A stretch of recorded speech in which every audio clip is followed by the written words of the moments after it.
Olá, sejam todos mais uma vez bem-vindos ao C-Pop, o podcast de cultura pop do Correio do Povo. Eu sou o Carlos Correia e aqui comigo mais uma vez Márcio Gomes. E aí, Márcio, tudo bem? Oi, Carlos, tudo tranquilo? Dentro do possível, tudo. Me corrige se for uma estreia, mas acho que é isso, né, Amaury Knevitz Jr.? Tua primeira vez por aqui. Primeira vez neste nobre espaço sobre a sétima arte. sem ser com os maiores nomes do transporte alternativo. O Mauri, nosso colega no Correio do Povo, também editor de esportes do Correio do Povo, e aqui faço a estreia no C-Pop. Por quê? Porque o Mauri é pai, e o Márcio é pai, e eu não sou. Então, a gente hoje vai falar sobre animações, a gente vai tomar como gancho um lançamento aí do Netflix, que é A Família Mitchell e a Revolta das Máquinas. Vai falar sobre animações que funcionam para as crianças, mas que também funcionam para os pais. Então, a Mauri está aqui na sua condição de jornalista, mas também na condição de pai. Mas a gente começa então falando do lançamento da Netflix, então bora lá, sobe a trilha e vamos começar logo isso aí.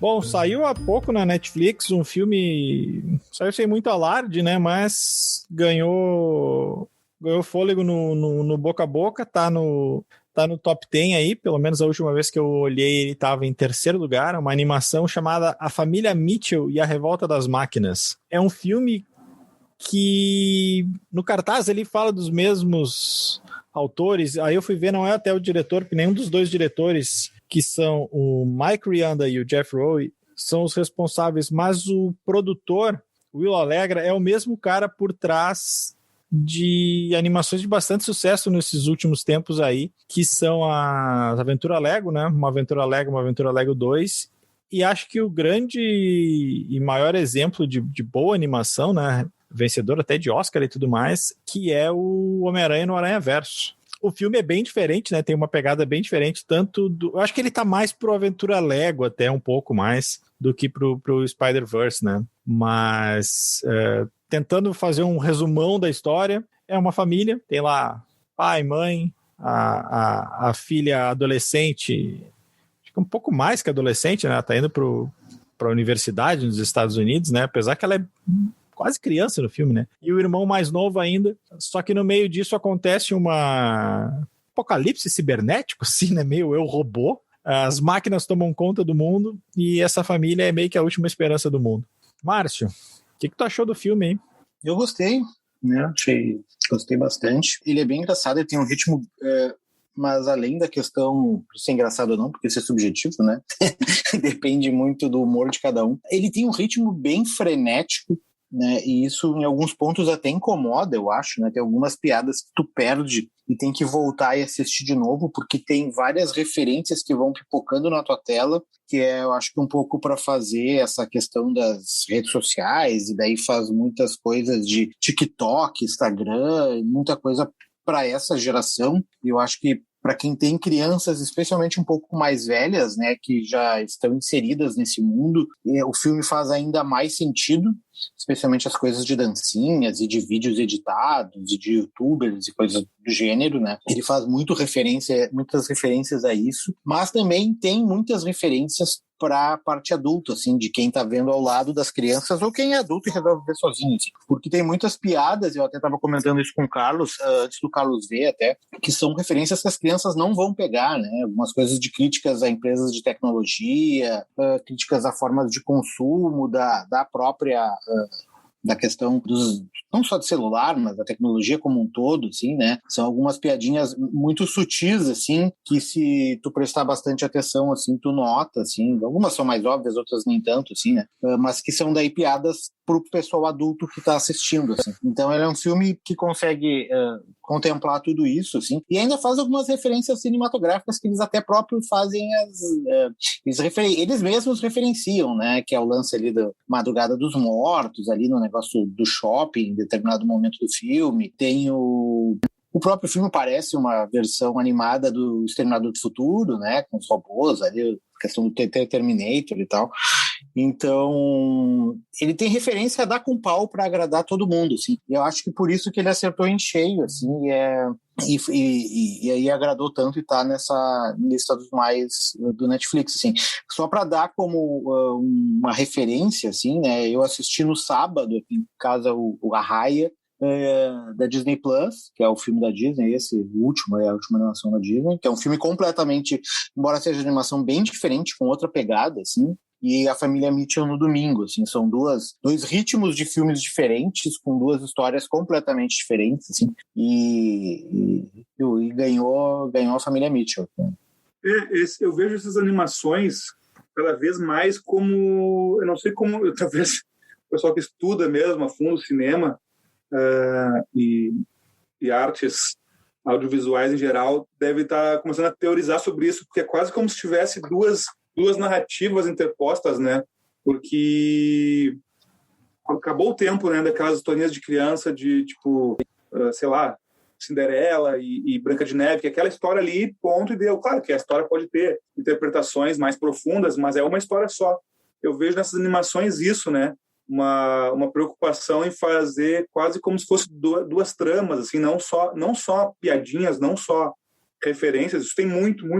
Qualquer filme de animação que se vê hoje em dia tem muito disso, né? Eu confesso que eu não consegui ver o filme a tempo de gravar esse nosso super podcast, mas outros que a gente vê aqui em casa, que eu já vi, tem essa mesma tendência, assim, né? Eu acho que é uma coisa interessante para o pessoal estudar aí.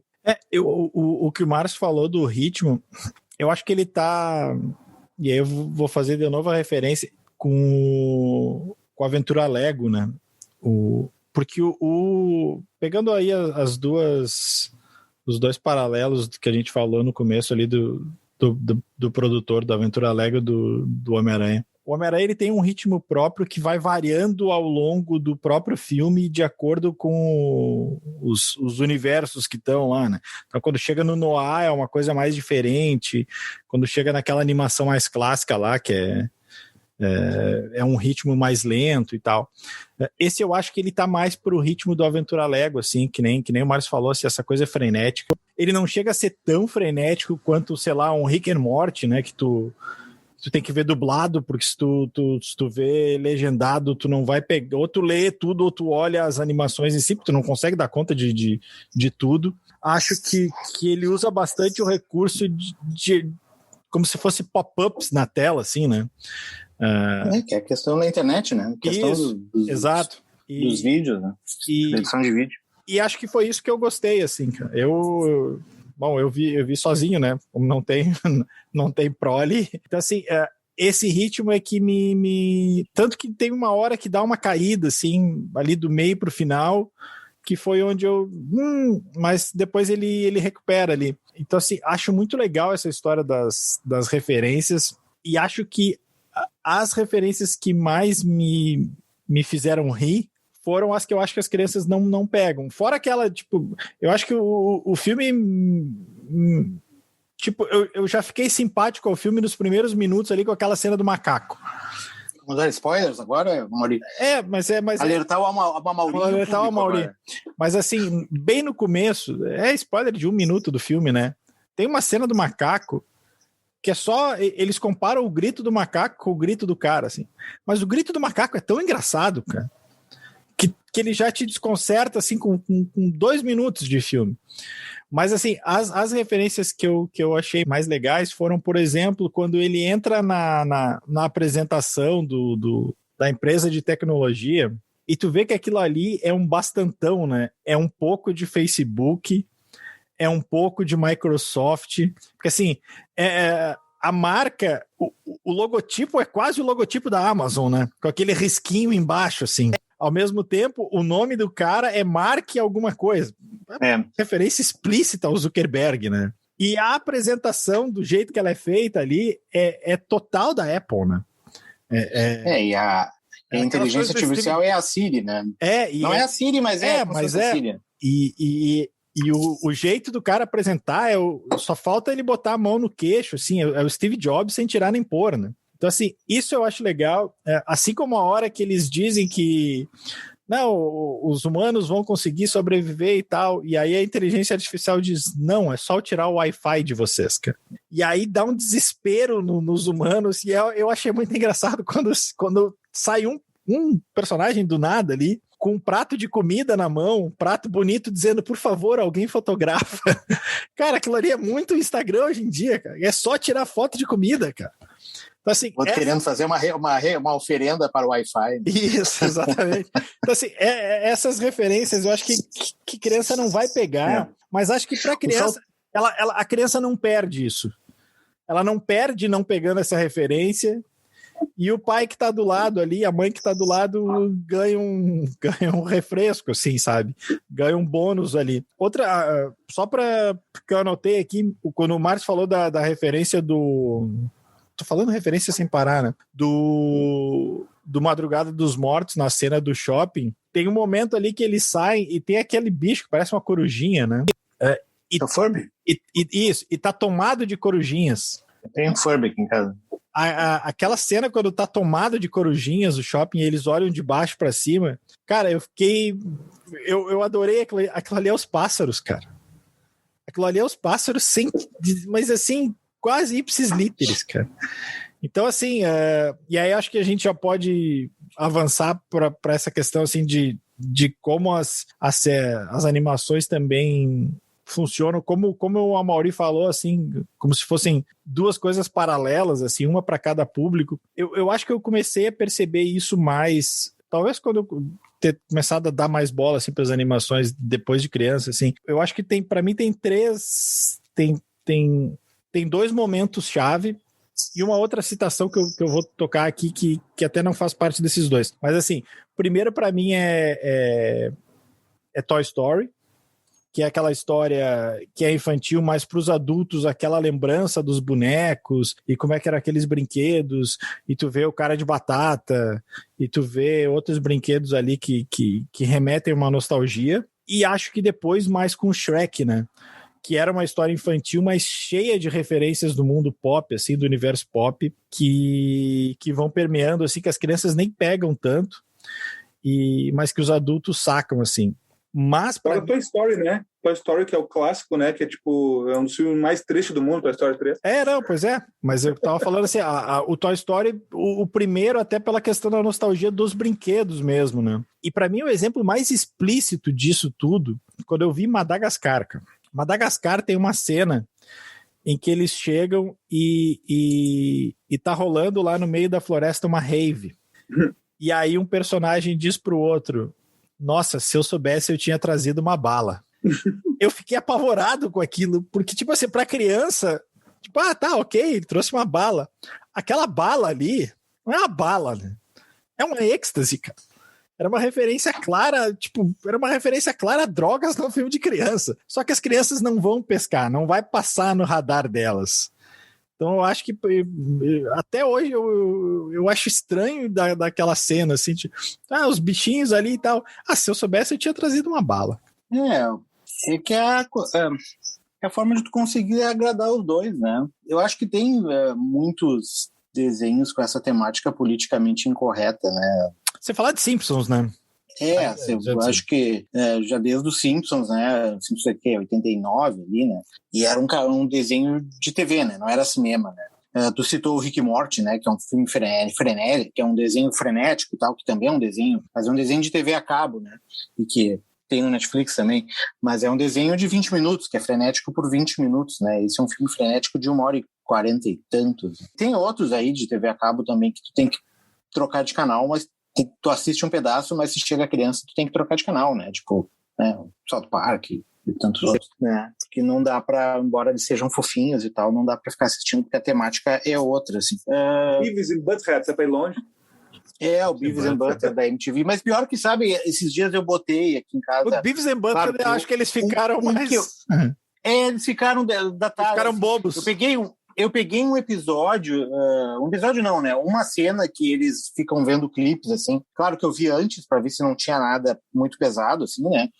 E mostrei aqui para cria e não funcionou, assim. Que não bate.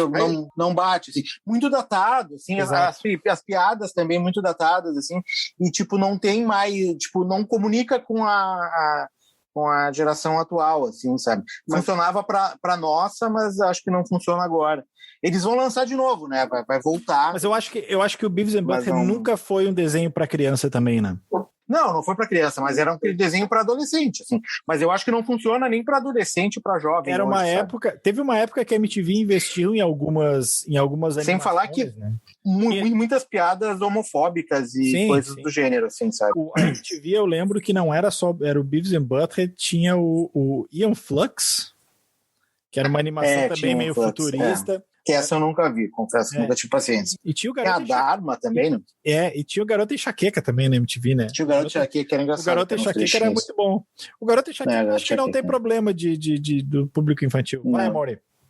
O Beavis e Butthead ficou fofinho no final, é isso que vocês falaram aí, ano passando? Não, ele ficou... Não. Não é que ele ficou fofinho, que ele perdeu a graça, eu acho. Eu acho que ele deixou de ser perigoso. Ah, tá. Não por assim dizer. Eu acho... Pois é. Eu acho que aquele Beavis e Butthead de 1990, eu acho que não sei se ele envelheceu bem, na verdade é essa, assim, sabe? Não sei se hoje ele faria tanto sentido como ele fazia. Eu vou dizer que eu não sei nem dizer muito sobre o Beavis and Butthead, porque eu era proibido de assistir, né? Não, eu via bandante, assim, tipo, na época eu gostava e tal, eu achava bem divertido também, cara. Eu gostava, mas eu andei assistindo alguns episódios que tinha no YouTube, assim, e confesso... Eu gostava, o distanciamento prejudicou o desenho. Assim. Eu gostava mais quando eles estavam analisando os clipes, assim. Que o filme até é divertido, né? O Beavis and Butthead do América, né? Mas é aquela coisa, assim, adolescentes que não vão comer ninguém, ficam falando de punheta o filme inteiro, sabe? É uma coisa, um humor meio Borat antes do Borat, assim, né? Tipo, não é que seja um humor Borat, mas é o humor que abriu as portas para isso. É que o humor, como tudo, né? Ele é uma... Vou dizer que é uma evolução, mas ele segue um caminho, assim, né? E tem que passar por etapas para chegar em determinados momentos, assim. E eu acho que precisou passar pelo, sei lá, Saturday Night Live, ou por outros tantos, e também precisou passar pelo Beavis and Butthead para chegar em determinados outras produções, assim. E eu acho que a própria família Mitchell se beneficia não só do Beavis and Butthead, mas de tantos outros, assim. É aquela frase pro Borat correu, o Beavis and Butthead tiveram que caminhar, aquela história assim? Mais ou menos as coisas não brotam do nada, né? Tu precisa de referências, né? Mas assim, as referências... A gente estava falando ali sobre continuar, entre aspas, perigoso. Eu acho que nesse sentido o South Park é mais atual. É mais atual, né? E até, tu falou dessa cena aí da internet, por exemplo, do Família Mitchell, que eles ficam sem internet, as pessoas se desesperam. Tem aquela lenda de que os Simpsons fizeram tudo antes, né? Tem um episódio do South Park de anos atrás em que acontece isso, assim, a cidade fica sem internet e as pessoas se desesperam, tanto que eles criam campos de refugiados para pessoas sem internet, assim, que tem um lugar que tem mínimo de internet, as pessoas têm prazo para acessar por 10 minutos. O problema do Então eles já fizeram todas essas questões, só que o South Park ele é um desenho que ele trata de temas atuais, né? É um episódio que se tu for ver a temporada hoje, daqui a 5 anos, ela vai estar datada, porque ela trata da questão das máscaras, do coronavírus, enfim. Mas, assim, talvez daqui a 5 anos ninguém esteja usando máscara mais. Se daqui a 5 anos tiver pessoas, tá bom. Eu tenho duas dúvidas, que é assim... Uma colocação que eu acho que o South Park não só nunca foi desenho para criança, como ele não era nem desenho para a maioria dos adultos, né? O quanto ele andava na linha ali do politicamente incorreto, ele geralmente estava do lado de lá. Eu lembro de um episódio que eles queriam comprar um relógio, e aí para tu comprar, tipo, tu tinha que comprar um bebê africano e aí vinha um relógio. Era nível de politicamente incorreto deles. Tem um episódio clássico do Tom Cruise tá no armário. Passa o episódio todo tentando tirar o Tom Cruise do armário. É um negócio bizarro. E assim, a minha dúvida, e aí eu pergunto para vocês, acho que até para a gente situar o nosso querido ouvinte, vamos dar as idades aí da prole de vocês para a gente ter uma ideia assim, do que vocês podem passar para eles ou não, né? Meu tem 6. Ó, Márcio? 8. Então, assim, não sei se eu vou conseguir tirar minha dúvida com vocês, que eu sempre tive os Simpsons como um desenho muito mais para adulto do que para criança. Eu não sei se criança gosta de Simpsons. Não, aqui em casa não vingou. A minha, alguns episódios, mas, por exemplo, essa semana estreou do dia Star Wars, né, que foi dia 4. Viu da Meg. Tá gravando... Estreou da Meg, a gente tá gravando na quarta, estreou na terça, e ontem eu botei ali o episódio da Meg e não atraiu, assim, é um episódio de 3 minutos. Mas não atraiu não por ser Simpsons, mas é por ser muita referência de Star Wars, mas qualquer coisa. E quem não viu Star Wars não pesca ali, não entende o desenho, porque é só referências. Uhum. Eu não sei se o Carlos chegou a ver, assim. Não. Tipo, não. O desenho é só uma coletânea de referências. A Meg vai para uma escola Star Wars, assim, e daí não atraiu. Mas, em geral, alguns episódios ela gosta, mas a gente nunca viu um episódio inteiro. O Márcio me deu um gancho bom agora aí, que a gente até tinha que trazer o maior especialista nisso, que eu acho que é o nosso Carmelito Bifano, que acho que é um bom parâmetro de séries que funcionam para crianças, funcionam para o público mais infanto-juvenil quanto para adulto, que são esses desenhos do Star Wars, né? Ontem estreou o mais novo deles, né, que é o Bad Batch, mas Clone Wars está aí há 200 temporadas, né? Tem 78 temporadas. Né? 200 temporadas, cada uma com 1.014 episódios. E assim, ele tem um público cativo. Eu não vi, tá? Eu vi só começo da primeira. Agora que não vou nem dizer que agora que tá no Disney Plus, porque ele ficou um tempão na Netflix e eu nunca me prestei. Agora, a partir do Mandalorian, eu comecei a ver, assim. Mas é interessante, e até quando começou o Mandalorian, tem isso, assim, de não ter visto Clone Wars, tu não perde nada. Mas tu ter visto Clone Wars te dá muito mais referências ao longo do Clone Wars, que eu tenho certeza que eu perdi. Pra trama não me faz diferença, assim. Mas alguns personagens, quando eles apareceram ali, a galera surtou, cara. A galera surtou de estar vendo os personagens ali em carne e osso, os personagens que eram do desenho. Eu acho que esse é um bom exemplo de uma animação que consegue transitar bem por dois públicos, né? E sem falar que são os fanáticos de Star Wars, né? Eu acho que para quem apresentou os filmes primeiro, eu acho que sim. Mas eu acho que funciona depois de tu ter apresentado os filmes. Eu não sei se os desenhos, começando pelos desenhos, funciona. Eu tenho essa dúvida também, porque eu acho que talvez os desenhos... Eu acho que tu tem que mostrar primeiro os filmes e depois... Mas não sei. A minha tese era justamente o contrário, que os desenhos podem ser uma boa... Servir como porta de entrada? Pro... Não sei, não sei. Eu acho que a estrutura dos desenhos eu não sei o amor. Desculpa, Rony. Não, só uma piada. Porta de entrada para drogas mais pesada. Quando eu falei a porta de entrada, eu me dei conta. É que eu acho que a estrutura dos desenhos pelo menos nas explicações iniciais, elas são bem complexas ali, né? Não sei se eu que sou meio burro, assim, mas eu acho que eles explicam muita coisa, assim, acaba sendo... para tu conseguir pescar, tem que ser, eu acho, uma criança um pouco maior, assim, 11, o problema é que tem 13 anos, assim. O problema é que acho que todas aquelas questões, porque os desenhos, eles estão muito mais ligados ao episódio 1, 2, 3, né? Que é a trilogia ali dos anos 2000, que são as histórias mais chatas, né? Esse é que é o problema. Né? Aquelas histórias de federação e o comércio, isso e aquilo. Tem esse problema. O começo ali, até tu entender a história, até tu arrancar, é meio chato. Mas depois que entra na parte da ação e que a história se desenvolve, nesse Bad Batch ontem, eu assisti também e, tipo, é bem isso, assim, o começo tu fica meio perdido, tá, o que tá acontecendo? Aí tu começa a entender o que é aquela Ordem 66. Eu entendo a partir do filme.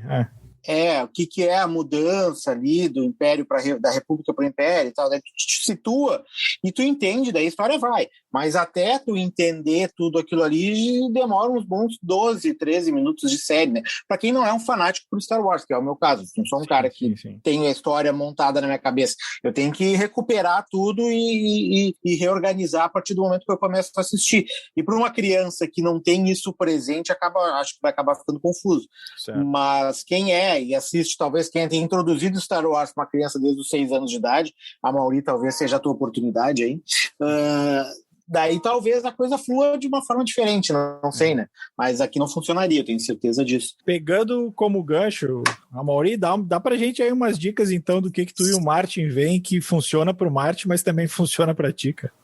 Cara, tem um filme aqui que ele gosta muito de ver e repetir, né? Agora que ele tá saindo da fase de repetir. Aliás, não saiu ainda, sei lá. Que é um filme que é muito ruim de crítica, assim, né? Péssimas notas em tudo que é lugar, mas aqui em casa a gente dá risada, que é o filme do Emoji. Eu acho que eu vi esse. E aí, não gosta? Não, eu achei divertido. A gente viu umas 2 vezes. Cara, a gente viu muitas vezes porque, além da historinha, tem as músicas e tal, as músicas são divertidas. Acho que a Cristina Aguilera, que participou até, né? Que fez a trilha sonora, ou alguma música da trilha sonora, e volta e meia, volta nesse é um filme que eu nunca vejo ninguém falar. Esses dias eu procurei na internet, me apavorei com as críticas, de nota tipo 0,6, nota 2 de 10, é a nota que ele ganhou, assim, mas eu acho que é bem divertido. Talvez a pessoa que olhou essa classificação nem se animou a olhar o filme, mas quem tem criança vai ser divertido. Mas o campeão aqui em casa é a trilogia Carros, né? Também a fato de ser um guri talvez mude, né, com relação à filha do Márcio, mas o filme dos Carros aqui, o Relâmpago McQueen é o campeão, em termos de filmes, né, sem ser desenhos de seriados, assim, né, desenhos, filmes mesmo, o campeão é o Carros. A gente gostou bastante da trilogia dos Carros aqui. Uma época a gente viu os 2 e não achava o terceiro, daí até entrar no Telecine, eu acho que a gente achou. E eu não sei se tu tem Disney Plus, Amorim, mas tu tem toda uma... Se não tem, que a gente viu também. Tem vários curtas do Carros, mas vários, assim, uns 15 curtas de todos os personagens, assim, cada historinha tem uns 5 minutos, assim, e dá pra dar uma sentada e ver umas 2 horas só de curtas, assim, sobre os carros. E eu acho que são os melhores curtas, assim, dos desenhos que tem no Disney Plus, são os dos carros. Assim. Tem um do Monstros S.A. que é legal também, que é o da festa... Os monstros vão fazer uma festa na fraternidade lá, que é bem engraçado. Assim. Mas tirando esse do Monstros, eu acho que esses do carro são os mais divertidos. Assim. Mas aqui, o favorito aqui do ano passado foi o Caminho da Lua, aquele do Netflix, que eu não assisti, ela viu, não vi. Mas ela gostou bastante e viu várias vezes. Fora isso, a gente viu a Raya, a gente gostou no sábado, achou legal. Mas eu achei bem inferior ao Soul e outros da Disney que saíram. Mas eu acho que eu gostei mais daquele dos 2 irmãos. A tua filha gostou do Soul? Gostou bastante. A gente viu, inclusive, o curta da 22 que entrou agora também. Não sei se vocês já viram. Entrou semana passada um curta da 22 no Disney Plus também. É legalzinho, assim, não é tão bom que nem o filme, mas é legalzinho, divertido. O filme é ótimo, mas a minha dúvida era se... Não, gostou, claro, algumas coisas talvez ela não tenha captado, assim, mas em geral no filme ela gostou. E tem algumas animações que eu gosto, né, e vejo por conta que ela não pode ver, né, tipo, teve essa animação que entrou na Amazon aí, que é o... Vencível, sei lá, como é que ficou a tradução, que é muito boa, só que é uma animação extremamente violenta, né, que é baseada nos quadrinhos do Robert Kirkman, né, que é o cara que criou o Walking Dead, e já terminou a primeira temporada e foi renovada já para a segunda e para a terceira na Amazon. E a história é muito legal, é tipo um The Boys, assim, na vibe do The Boys, só que é animação, e bem aquele clima, assim, de heróis meio vilões, assim, né? Só que bastante violento, assim. Então não dá para pensar em deixar a criança menor assistir, assim. E tem outros também na Netflix também que valem para adultos, assim. O Carlos falou do Rick e Morty, que é muito legal. Eu vi todas as temporadas, deve sair uma nova agora. Rick e Morty tem uns episódios muito bons. Eu vi que tem uma que eu gosto bastante. Demorei pra caramba para ver toda a primeira temporada. Acabei há pouco e agora dia 14 de maio entra a segunda temporada, que é aquela Love, Death and Robots. Essa é bem legal. Vários curtas, assim, bem diferentes. É uma antologia, né? Isso, mas também não é desenho para criança, né? É bem bem sexualizado. Essa é bem boa, mas é uma antologia, cada uma episódio diferente, são feitas por pessoas diferentes. Né? E então, animações diferentes, né? E tem outras de comédias ali, né? Tem aquela Big Mouth, que eu comentei com o Carlos, que aí ela é mais...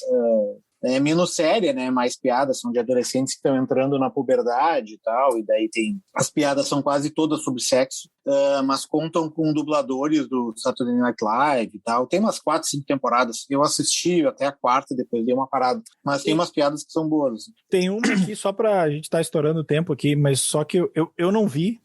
Na verdade, assim, eu vi e não vi o começo e não... Pra mim não pegou, assim, mas eu sei que tem uma legião de fãs, assim. A Loki, seguido vem aqui uma que adora, que é o BoJack Horseman, né? Galera, eu confesso que eu vi o primeiro episódio, mas não me pegou. Assim, eu também não. Não me atraiu. Eu até tô pensando em dar uma outra chance daqui a um tempo, mas eu vi o primeiro episódio, não me motivou. Eu acho uma pena que não esteja nos serviços de streaming mais conhecidos. Até um tempo atrás estava no glorioso Oldflix, mas não sei se está ainda, que é Caverna do Dragão, cara. Caverna do Dragão tem um lance que, assim, eu tenho certeza de que eu passei a minha infância inteira vendo Caverna do Dragão, anos e anos. E aí eu descobri que Caverna do Dragão tem 22 ou 23 episódios. É só isso. Ou seja, a gente via repetidas. Tipo, a gente via pelo menos 12 vezes no ano o mesmo episódio, cara. Que nem... mas isso era uma tendência da época, né? Chaves e Chapolin, a gente viu os mesmos... mas eu achava que tinha pelo menos, sei lá... 50 episódios? Não, tem 22, 23 episódios. Bom, vocês têm alguma... Eu tenho uma só que eu quero sugerir, que eu acho que eu até já dei de dica em algum episódio aqui, que é uma da Amazon, mas daí é uma série também adulta, assim, só que é aquelas séries que os caras... Eu não sei como é que é o nome da técnica, tá? Me esqueci, deve ter um nome, eu não sei. Ela é feita com personagens de verdade, atores de verdade, desenhada por cima. Assim. É Undone o nome da série. E é uma história de uma mulher que sofre um acidente de carro e daí a realidade dela meio que se desfaz. Então é uma série bem maluca, bem doida. Ela consegue pular de realidades, assim. Então ela está vivendo um momento agora e daqui a pouco ela acelera e vai para uma outra realidade e daqui a pouco volta. Então é extremamente... ela não é confusa, ela é distópica, talvez, não sei. Mas vale a pena dar uma conferida, pelo menos, para ver a questão gráfica dela, que é muito bonita, a história, que é muito diferente, e parece que ela foi renovada já para a 2ª temporada. Eu lembro que tinha um... O cara do Better Call Saul é um dos atores da série, ele Bob Odenkirk. Eu tenho um pouco de receio desse tipo de animação, porque mas aí é trauma. Eu adoro os filmes do Linklater, né? Que é o cara da trilogia do Antes do Amanhecer e tal. E aí uma vez ele fez um filme nesse estilo aí, que é O Homem Duplo, de 2006. Scanner Darkly. Foi a única vez que eu saí do cinema na metade, cara. De tão ruim que eu achei o filme. Mas enfim, essa minha não dica... E como a gente está estourando o tempo aqui no programa também, agradecendo aí a presença do Amaury, agradecendo ao Márcio, agradecendo a edição do Pedro Bastos. Então é isso. Tá aí as nossas dicas de animação, tanto para os pais quanto para as crianças e principalmente para as mães, né? Parabéns aí para as mães que agora tem o Dia das Mães aí no final de semana, certo? Até semana que vem. Um abraço e tchau.